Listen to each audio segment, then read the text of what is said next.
Nightingale stared through the broken studio window into the dark woods. He turned around, started to walk out, but Maine grabbed his arm. "Young man, you almost shot me. You don't shoot off rounds at people like that. What's the matter with you?" Nightingale shook his arm free, marched out. His cheeks burned with rage and humiliation.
There was no sensible reason for the power company work lights to be here. It was almost as if they'd been left for someone like me to use.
Sarah trusted her gut, and her gut said Agent Nightingale was an asshole. He felt wrong, and it wasn't just the smell of stale booze. It was in the way he flashed his badge, pulled rank, the look in his eyes when he wanted answers. Where was Alan Wake? What was this about an accident? Where was his wife? And most importantly, why did she let Wake go? He wouldn't answer her questions. Federal business was all he'd say.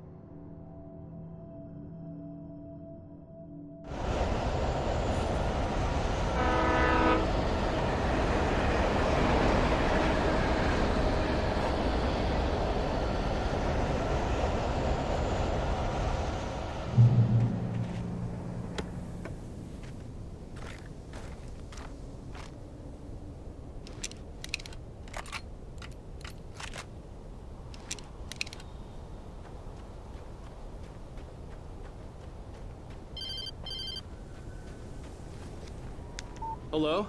The most stubborn man I've ever met. Alice? Alice? Alan. Alan. I'm so afraid. He keeps me in the dark. Please help me. I look at you, Alan, and it's not you. Something else. Looking out from behind your eyes. Alice, I'm here. I'm so alone here. It's all gonna go to hell. You need to be careful. Cooperate. The connection had been terrible, but that wasn't the only thing that hadn't been right with the call. She sounded wrong somehow, but she had called me.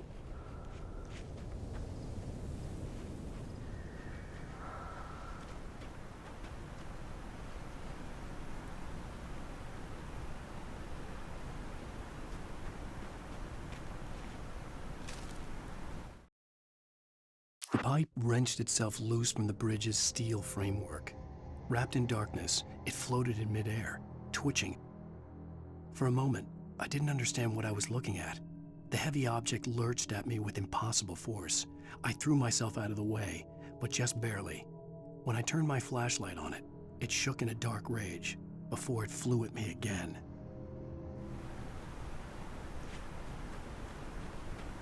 I could see a railway bridge up ahead, and a warehouse of some sort on the opposite shore. I hoped I could find a car from there.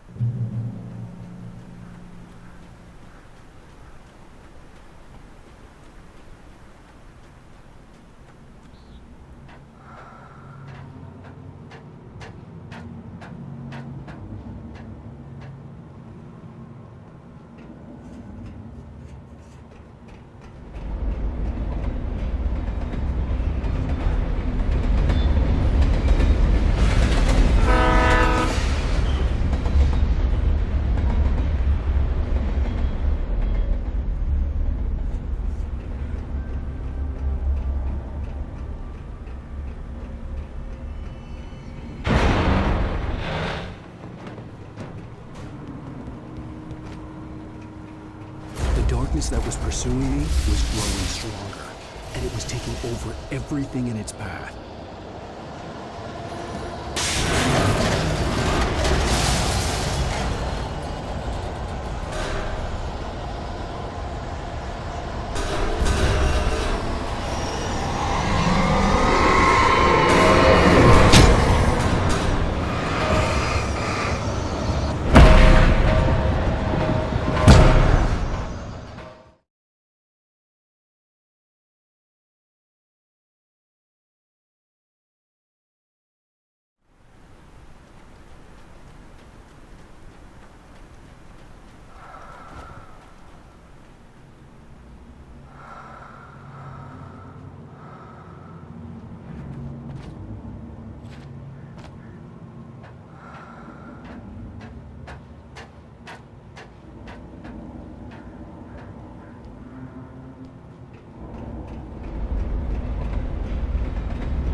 That was pursuing me was growing stronger, and it was taking over everything in its path.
darkness that was pursuing me was growing stronger, and it was taking over everything in its path.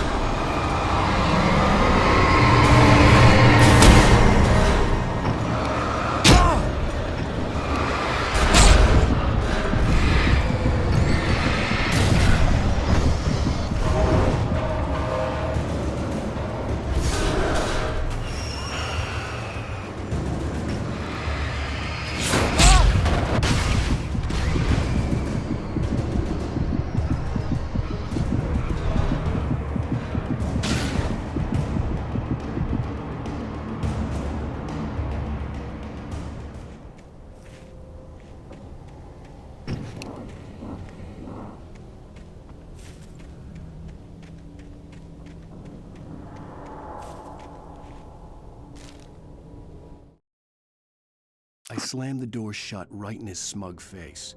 He pleaded for me to open the door. True to form, the asshole actually thought I would obey. I had no sympathy left, no guilt either, not for him. I took a moment to savor the scream. I bet I had a smile on my face. It was all that I had time for. The dark presence was inside the lodge with me.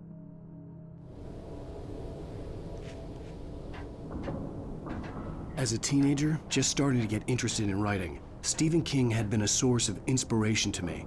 I thought about all the inanimate objects that had come to life in his books. No one is safe in a good horror story, certainly not the protagonist. That's what makes them fun.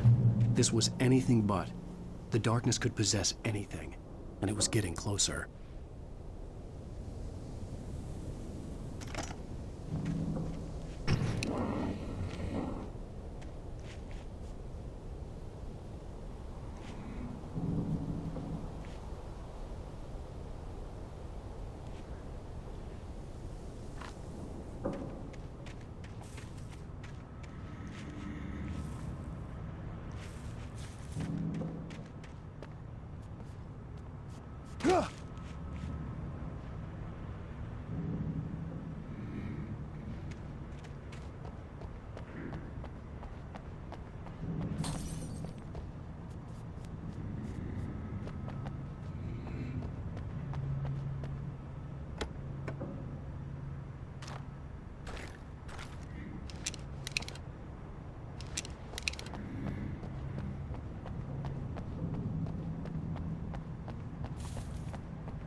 take the facts of our existence for granted, unaware that they are merely a thin veneer of desperate self-delusion covering a vast cosmos of madness and horror. All too often, the stars are right. In Night Springs. Tonight's episode, A Family Occasion. Journalist Alvin Derleth's trip to study the local customs of an insular community in Night Springs has been less than successful. Until tonight. Well, I'm glad you changed your minds about this. Ancient customs, local mythology. My editor loves this kind of stuff. Well, Mr. Derleth, we don't want to feel like we're on exhibition. But you have demonstrated the seriousness of your intent. Oh, I am serious. Really, just do your thing. I'll stay out of your way and observe. Actually, I thought you could assist us. I'm afraid we are a man short. It would provide you with an intimate perspective. Could I really? Of course, Mr. Derleth. Well, I guess that's the least What would I have to do? Oh, here. Let me show you with a kiss.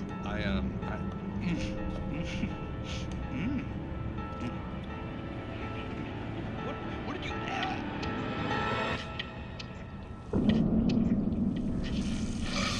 Oh, Mr. Derleth, you have well pleased Nixie Perka, the dweller in flesh. Your body shall host his 1,000 young, and all shall be glory.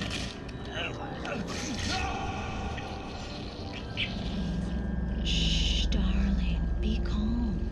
Shh. Alvin Derleth learned a harsh lesson.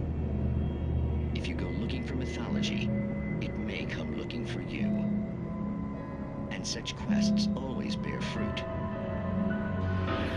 Night Springs.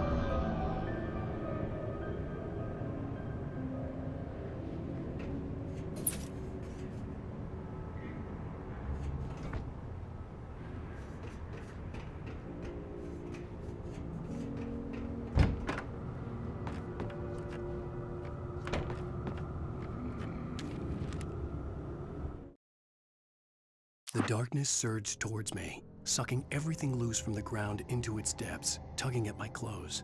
I saw the flare the kidnapper had dropped and threw myself towards it just as I felt my feet leave the ground. The darkness embraced me with the force of a tornado. Somehow I managed to light the flare. The darkness roared and cast me away. I fell toward the dark waters of the lake far below.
I had never been this glad to see the sunrise. I had a couple of hours to get to the coal mine.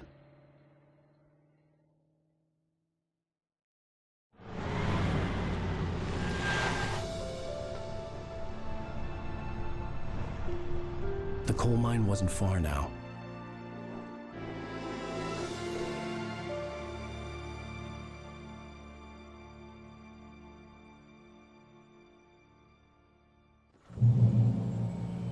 Today, I would meet the kidnapper, and he would give me Alice. I wouldn't give him any other choice. A drowning man will clutch at a straw.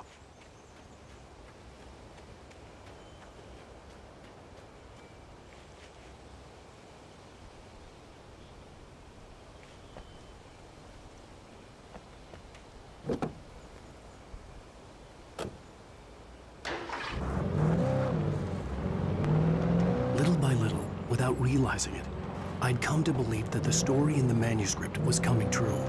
The current of its narrative had taken me deeper and deeper into dark waters. Alice had been taken from me. Barry was probably in jail. I was a fugitive from the FBI. The whole world taken over by the dark presence was trying to destroy me. It all felt real, but it matched a textbook case of insanity.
This is Pat Main, and you're listening to KBF-FM. Folks, I want to apologize for kind of abandoning you to that looping music track last night, but I was detained. You see, I encountered a big-shot G-man with an itchy trigger finger who could use a lesson in manners and a boot in the ass. Not necessarily in that order either. Now, folks, I know I'm not being very informative here, and I apologize for that. I really should just keep quiet, but I'm just so peeved right now, because some people just shouldn't be carrying badges. I'm just glad that our Sheriff Breaker was there to straighten things out. And if someone I met last night is listening, let me just say, I'm sorry if my mouth got you in trouble. I'm pretty sure you're not the bad guy here. Godspeed, son. I hope you know what you're doing. Now, on a lighter note, I'll be talking to Dr. Nelson all morning. But first, a little music.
For Mott, spying on the writer on the ferry had been a disappointment. His boss had made Wake out to be something special, but Mott hadn't been impressed. He'd gotten a good long look at the wife, though, and he liked what he saw. Mott had fantasized about goading Wake into a fight, but it hadn't happened. Still, he'd get his chance to see if the writer had anything in him. He'd been promised as much.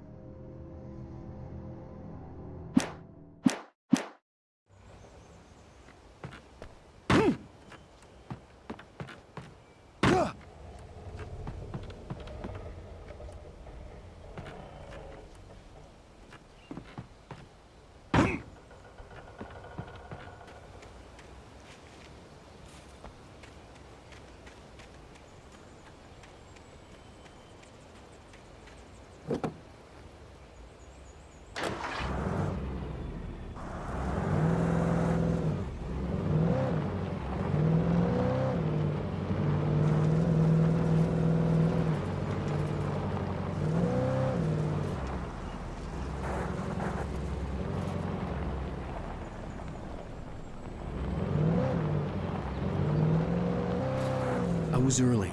I was supposed to meet the kidnapper at noon in the main building. The coal mine was quiet. It was a museum now.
With Nightingale gone and the night wind blowing in through the broken studio window, Maine stared at Sarah. The sheriff looked away. Maine's voice shook with barely controlled anger. That boy's doing more drinking than thinking. I hope you know what you're doing, Sarah. He's got a sickness in his eyes. You take my word for it. He wants Wake for a reason, and it's not for anything good.